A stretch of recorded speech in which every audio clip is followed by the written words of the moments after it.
How's it going, everyone? My name is Sherbert, and we're just one day away from being able to play the Super People Final Beta. Now, I'm very excited to jump back into Orb Island and start that Super People grind, but there's been a lot of significant changes since the closure of the closed beta back in February and the test session in March. So in order to help the player base facilitate all the information and all of the changes that have happened, this video is going to be going through class by class and figuring out what they changed, what they nerfed, what they've buffed. Now, the Super People did release a video explaining all of this information. I'll be sure to put that video in the description down below if you guys don't want a mustache man talking to you the entire time, but I figure the more people know, the better. So we are going to help get that information out there so that players can have an overall better gaming experience and they're not left in the dark and they're like, oh my gosh, I had no idea that this was even changed. So that's what this whole video is going to be about, and we're going to go ahead and jump right into it. So overall, the general premise of the video is basically stating that the overall balance of classes has been adjusted in the final beta to reflect the feedback given by super soldiers from the past CBT and event matches. Basically, they're just taking all the data that they've had before and implementing it into this final beta. So right off the bat, the first thing they talk about is the classes and how you can pick them. It says that classes will be accessible one by one according to your account level so that new super soldiers can quickly adjust to the game. They go into saying that the first accessible classes will have distinct personalities and straightforward mechanics, such as Shotgun Master, Gatling Soldier, and Sniper. As you level up, additional classes requiring strategic thinking, such as Marine, SWAT, and Driver, will be unlocked. I'm personally a huge fan of this. I really like the idea of level locking certain classes to give something a little bit, to give players something to grind for. I'm a very big advocate of grinding. I love kind of putting the time in and unlocking stuff, so I'm a big fan of that. They say that the goal of locking classes behind certain levels is to provide players with a class progression that feels natural but not too in your face. Personally, I'm all for this. I think this is a very good implementation, and then I think this is going to be overall really good for the player community. It was really hard for newer players in the closed beta to kind of, download it and then jump in and then get kind of bombarded with all these different classes to choose from. Because every single class had different perks, ultimates, abilities, it was a little overwhelming, I would think, for the newer player base to kind of learn all these classes. This way we kind of are predetermined to choose 1 or 2 or 3 classes, and it kind of forces you to kind of like play those classes over and over again and kind of develop more of a familiarity regarding these classes. By no means do I think these classes are simple. I think a lot of these classes have a high skill ceiling. For example, I'm a Shotgun Master main, and I think he is probably, in my opinion, one of the higher tier classes to play. I absolutely love playing with him. Same with Gatling Soldier. Sniper was one of the most picked classes in the closed beta. So by no means do I think these are simple, really generic basic classes. I think they're just, in regards to mechanics and perks and stuff like that, they're a little easier to grasp. So they are level locking a lot of the extra classes. I'd be curious to see what level lock Titan is locked as, but I would love to grind him as soon as I can get to it. So that is one change that they're implementing to the final beta. The next one I'm not overtly happy about, but I can learn to get over it. So they are talking about the time to kill. Now it says reducing the time to kill in the last event match produced intense battles without hindering in-game strategic decisions. I was advocate not to change the TTK. I voted no. I actually really liked the time to kill during the closed beta. For those of you that didn't know, that in the test session in March, they increased the time to kill, which made a lot more players a lot more deadly. Everybody was lasering people. It felt, you got 0 to 100 really, really quickly. So I wasn't a big fan of it. I'll be okay. It's not my favorite decision, but you gotta live with what you got. In the final beta, the same TTK will be brought to the game. To make this work, we are also downgrading the defensive skills of all classes. For example, lowering Shotgun Master's AR resistance or Strike Force's long-range defense. Basically, they're just kind of taking away a little bit of defense of some perks of the classes just to kind of supplement that TTK. Again, we are going to see a faster time to kill, so keep your head on swivel. Your things are going to get a little shooty. Now, from here on out, everything else is regarding the classes specifically. So there are going to be classes that didn't touch. There are going to be classes that are going to receive a significant rework. Some are good, some are bad, some are indifferent, but these are everything that's changed. Right off the bat, they're talking about Gatling Soldier. Now, Gatling Soldier, it says, despite being the core identity for the Firepower Fanatic, the Gatling Gun attack damage showed poor performance mid-game as it scaled by class level. With these new changes, Gatling Gun damage will now scale entirely on its red skill tree. Players will no longer have to be fully leveled to reach the max potential of the Gatling Gun. Instead, leveling the red Gatling Gun skill will be enough to unlock the height of its power.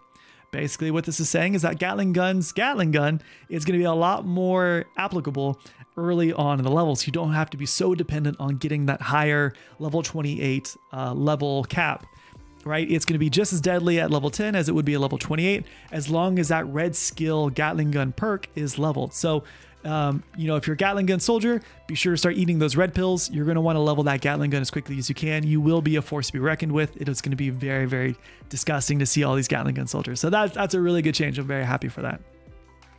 Up next is, in my opinion, one of the best changes that they could have made, strictly just because I'm biased, and it goes regarding Shotgun Master. He is my favorite class to play. In my opinion, I think he's an S tier class, but take it with what you will. They are working him, so he's going to be a lot more functional in the final beta. And what I mean by that is that they are reworking his ultimate.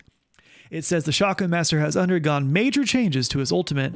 His signature skill Super Jump, which was located at the blue skill tree, replaces the old ultimate Tank Shotgun. Now, this is a huge implementation, a huge change for Shotgun Master mains, because you're not so dependent on leveling that blue skill tree. Back in the closed beta, you could not get the super jump. It was really RNG dependent. I mean, there'd be games where I'd be like level 22, 23, and still not have super jump. Versus now, his ultimate, which will unlock at level 10, will give you that super jump. I'm a big fan of it. I think that is amazing. I think that's going to be very, very good for Shotgun Masters everywhere. Shotgun Masters rejoice. They go into saying that the super jump has a cooldown time of 20 seconds, which is, in my opinion, very good, and increased shotgun damage for a certain amount of time when landing after jumping. Again, also very applicable. Shotgun Master is going to be a very, very good class. The fast reload skill will be replacing the super jump skill tree, which was on the blue skill tree, and Tank Shotgun, the old ultimate, is now a red skill. It says Tank Shotgun better reflects what it does in the description. Shotgun aim width and the number of pellets have been increased. So in the closed beta, nobody really knew what Shotgun Tank was or Tank Shotgun was. It was very poorly worded. Nobody really knew. It didn't give you a good description. Here we are. We do receive that description. You're going to see a wider bullet spread and more pellets to shoot people with. So I'm very, very happy about this change. Following that, they are reworking the Shotgun Master's flashbangs. It says they changed upgraded flashbangs to impact flashbangs, which will explode immediately upon enemy contact to increase its effectiveness as a throwable. This is going to be very big. Shotgun Master actually already throws 2 flashbangs at a time. When they have contact with a player, it's going to flashbang, it's going to push them. It's going to be very, very, very cool. Shotgun Master is going to be a really well picked class. Again, I'm biased, but he's going to be a very top picked class. Watch bet. So following that, we are going to see our first nerfs of the class super soldier list. It's all regarding Seeker. So Seeker's enemy detection skill will be significantly increased to allow for more strategic use of the skill. However, the cooldown has been increased. So basically what it is you're going to get a wider ability to detect enemies, so they're not just like right up in your face, but it is going to take longer for that skill to reproc. That's not necessarily a nerf. I think that's a really good rework. Seeker, in my opinion, is one of the, again, an S tier type class. And I think he was really, really strong in the closed beta. I think he's going to be really, really strong here, but he is receiving some changes so that I think players aren't going to be so dependent on picking him. He's not going to be so, I don't want to say broken. He's going to be so popular is the better word. They are also saying that there's going to be a change in the specialized weapon RNG for Seeker. It says that in the closed beta, the RNG selection for the specialized weapon was AR, followed by SMG, followed by shotgun in terms of percentage of chances of getting it. For the final beta, they are reworking it so that the percentage from highest to lowest goes SMG, shotgun, and AR.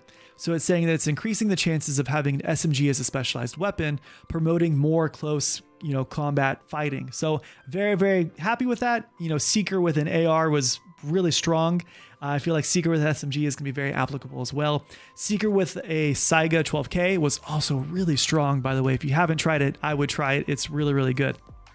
So we are seeing a change in RNG selection for the specialized weapon, the Seeker. We are going to see the first nerf, which is right here regarding Border Patrol. Now it says nerfed Border Patrol due to its effectiveness in late game circles and will now only increase defense to account for its power during the later stages of the game. For those of you that didn't play Seeker during the closed beta, he received a damage and defense boost for being closer to the end of the circle, so the edge of the circle.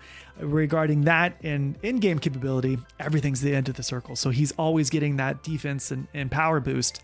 Now he is only receiving a defensive boost for being close to the circle. I think this is a good rework, perfectly fine with that. Now below that, they are also saying that they're reworking his ultimate a little bit, Quick Slide. And it says Quick Slide now will have a longer cooldown. It was 60 seconds, it is now 70 seconds, so we are going to see a 10-second increase in duration. And its recast duration has been reduced from 8 seconds to 6. So what does this mean? It's going to take a 70-second cooldown to use it again. And Seeker's ultimate, you got to dash 3 different times. And in the closed beta, you had 8 seconds. In the final beta, you only have 6. Still plenty of time. You're still going to be able to zip around. That is a pretty decent size change. I don't think it's nerfed terribly. I think he's just balanced now. I'm all for the balancing of Seeker. Like I said, he was a very high picked class, and I'm happy to see that there's going to be a little bit more. It's going to make players kind of, really choose who they want to play with. It's not going to be such a crutch as Seeker was in the closed beta. Following that, we do have Gas Soldier. Now, Gas Soldier actually only has one thing that they've changed, and in my opinion, I think it's a really good change. It says, Gas Soldier's core skill Toxic Smoke Grenade will now detonate as soon as it hits the ground and will also have increased damage, which I think is really cool. I think it was an underutilized tool, especially for Gas Soldier. It also says, upon reaching skill level 1, 5 modified smoke grenades will be provided to the player, making it easier to play around with the skill.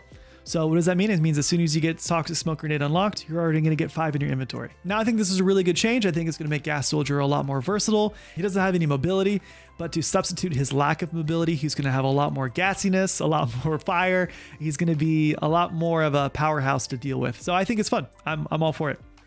Following that, we do have 2 changes regarding Marine.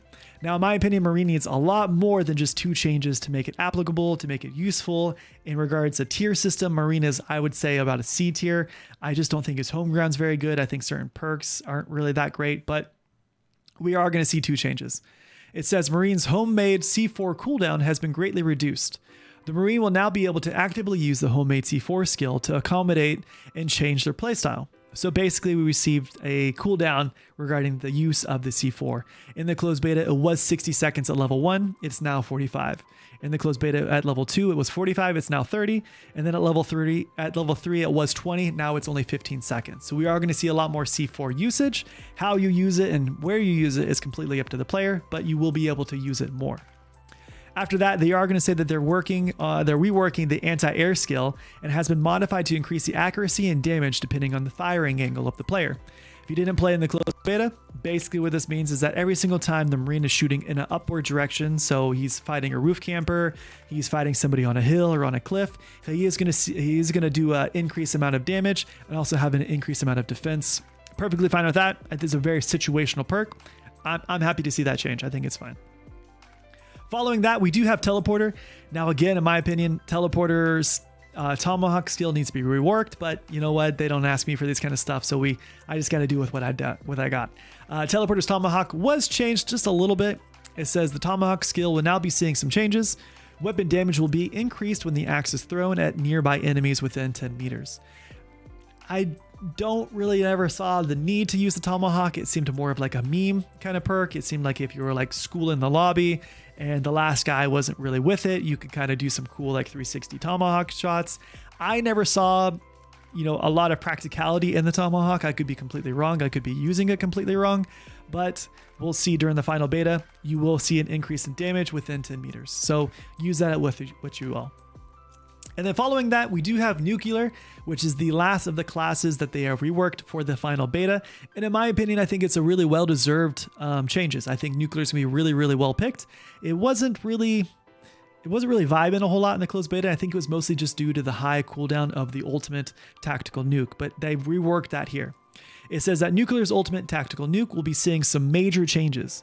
The cooldown time will be greatly reduced from 180 seconds from the closed beta to 150 seconds, and the location of the explosion will now be determined depending on the height of the nuked building or model.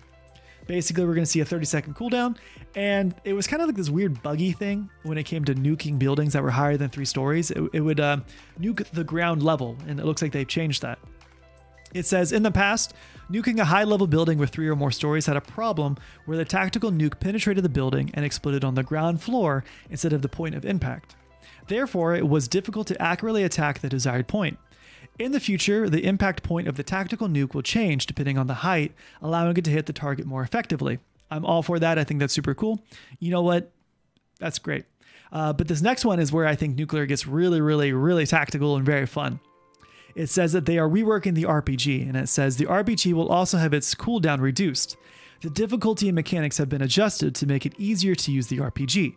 In addition, as the skill level increases, 1 warhead will be gained for a total of 3 at max level. We hope these changes will promote more power plays from nuclear. So if you don't know, nuclear's RPG, before it was kind of wimpy. Now it looks like it's going to shoot faster. You're going to have 3 shots before it goes on cooldown, and it looks like it's going to receive like a nice little buff. I think nuclear is going to be a lot more tactical. I think it's going to be a lot more in your face. You go ahead and mix that with the ultimate, with the movement speed, with the power bar buffs. I think nuclear is going to be a really viable option this time around during the final beta. So those were all the classes that they changed. If there was a class that we didn't talk about, it's because nothing changed for them. They seem to be pretty balanced. Strike Force, nothing changed. Weapon Master, nothing changed, although I think there should be. Driver, nothing changed, anything like that. So if you didn't hear anything, it's the same as the closed beta. So that's all the reworks and changes they've done. I hope this video was useful to you guys. If you can, please like and subscribe. If there's any comments and videos you guys want me to make, let me know in the comment section down below. Tomorrow is the release of the final beta, so I will be making as many videos as I can. I will be streaming right here on YouTube as much as I can, so feel free to come in, say hi, talk to me about Super People or anything like that. I'd love to have you guys in. But if not, I hope you guys have a great day, and I'll catch you in the next one.